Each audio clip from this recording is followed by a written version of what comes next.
Makeup today is more individualized. There's no one correct look, but certain beauty rules never change. As our model Leslie McDonald prepares for her latest fashion shoot, she adheres to the golden rule. A clean skin is always the right start. Begin by dotting your face cream gently onto the 4 points.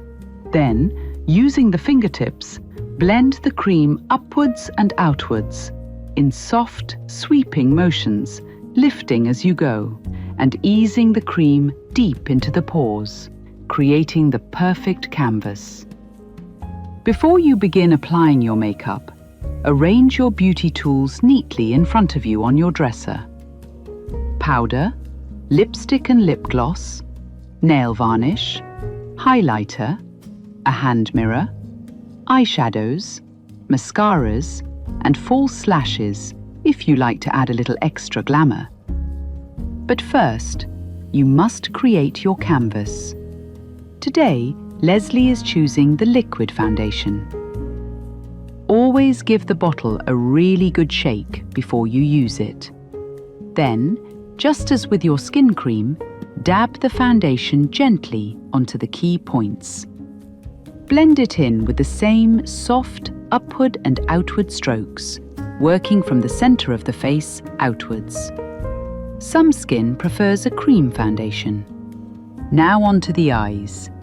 The tools of eye makeup include highlighters, eyeshadows, optional false lashes, mascara, and eyeliner.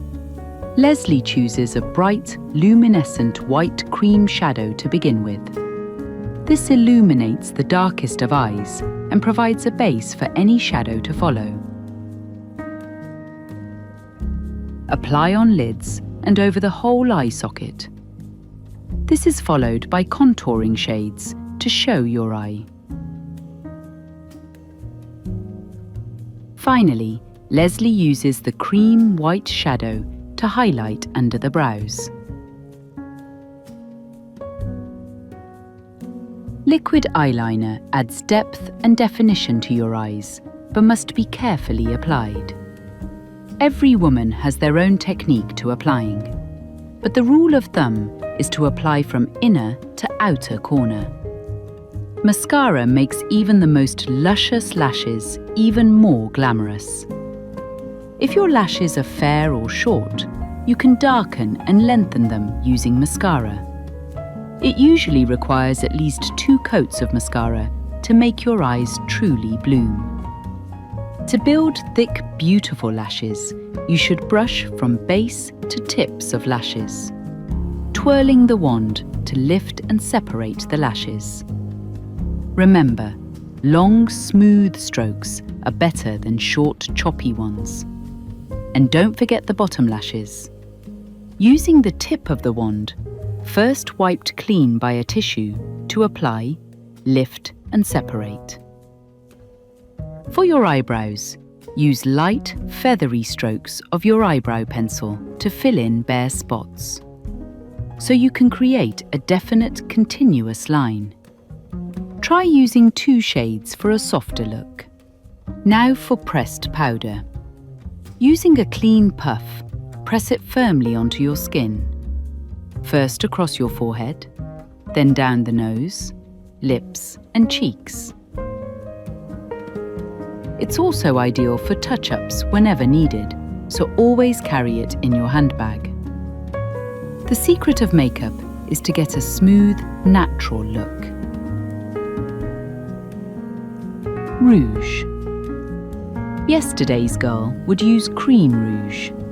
Today we use brush-on blush. Brushing on lightly, use blush to highlight a good feature or to play down the flaws. If your nose appears too large, use blush to make it appear narrower. If your face appears too round, use it in the hollows of your cheeks. A few strokes of blush along the jawline softens a too square look. Contouring with blush is a girl's best beauty weapon, so always carry it in your handbag.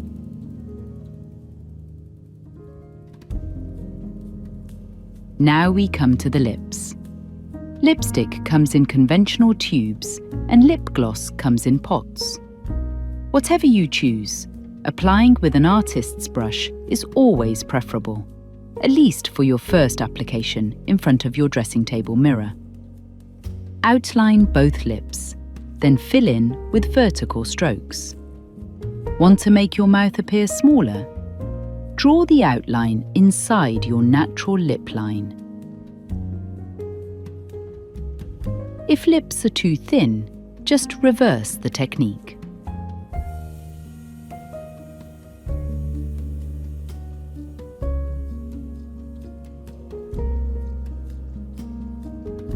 Nail polish. Good-looking nails make good-looking hands look even better. To apply nail polish, first clean and manicure the nails. Paint on at least 3 coats. Allow each coat to dry thoroughly.